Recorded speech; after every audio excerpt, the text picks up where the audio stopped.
तुम अपने पाप के कारण डरे हुए हो, और जहाँ पाप का भय है वहाँ भगवान से कोई संबंध न हो सकेगा। तुम जितने पूजा पाठ कर रहे हो वे भय के कारण हैं, भगवान के प्रेम में नहीं। तुम तीर्थ जा रहे हो, स्नान कर रहे हो, धूप दीप जला रहे हो, वे सब भय के कारण हैं, भगवान के प्रेम में नहीं। तुम्हारा धर्म तुम्हारे भय की औषधि है, तुम्हारे आनंद का उत्सव नहीं। यह सब तुम सुरक्षा के लिए करते हो, तुम इंतजाम सब जुटाते हो, जैसे तुम धन जुटाते हो, मकान बनाते हो, बैंक बैलेंस बनाते हो, बीमा करवाते हो, ऐसा ही भगवान भी तुम्हारा बीमा है। तुम्हारे तीर्थ, तुम्हारे स्नान, तुम्हारे पूजा पाठ सब तुम्हारी भय की सुरक्षाएं हैं। मैं इस विषय पर एक कहानी प्रस्तुत करता हूँ।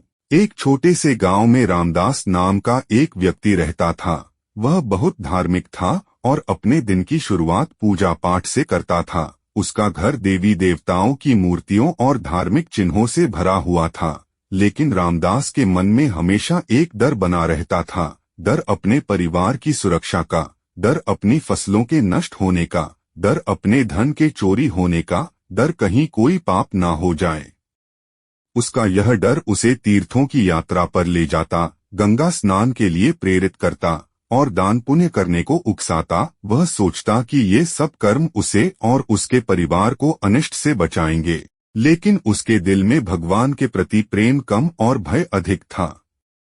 एक दिन गांव में एक संत आए। उन्होंने रामदास के घर में प्रवेश किया और उसके डर को महसूस किया। संत ने रामदास से कहा, तुम्हारी पूजा में भक्ति कम और भय अधिक है। भगवान से सच्चा प्रेम तब होता है जब तुम उन्हें अपने भय की औषधि के रूप में नहीं, बल्कि अपने आनंद के उत्सव के रूप में देखो।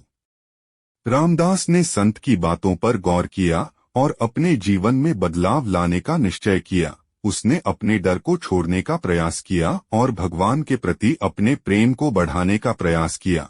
उसने देखा कि जैसे जैसे उसका डर कम होता गया, उसकी भक्ति और भी गहरी होती गई।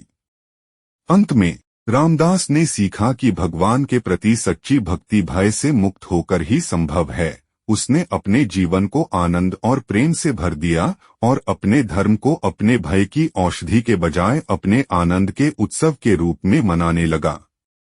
इस कहानी का अर्थ यह है कि अक्सर लोग धार्मिक क्रियाओं का अनुसरण भय के कारण करते हैं, न कि भगवान के प्रति सच्चे प्रेम या भक्ति से। यहाँ भय का अर्थ हो सकता है जीवन की अनिश्चितताओं, दुखों या मृत्यु का डर। इस डर के कारण लोग धार्मिक अनुष्ठानों का पालन करते हैं, जैसे कि तीर्थ यात्रा, पूजा पाठ और धूप दीप जलाना, यह सोचकर कि ये क्रियाएं उन्हें उनके भय से मुक्ति दिलाएंगी या उन्हें सुरक्षा प्रदान करेंगी।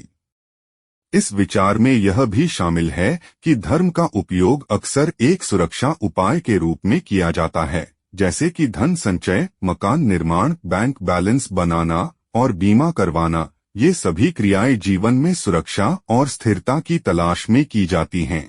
इसी तरह धार्मिक क्रियाएं भी एक प्रकार की सुरक्षा प्रदान करने के लिए की जाती हैं, जिससे लोगों को लगता है कि वे जीवन की अनिश्चितताओं से सुरक्षित हैं।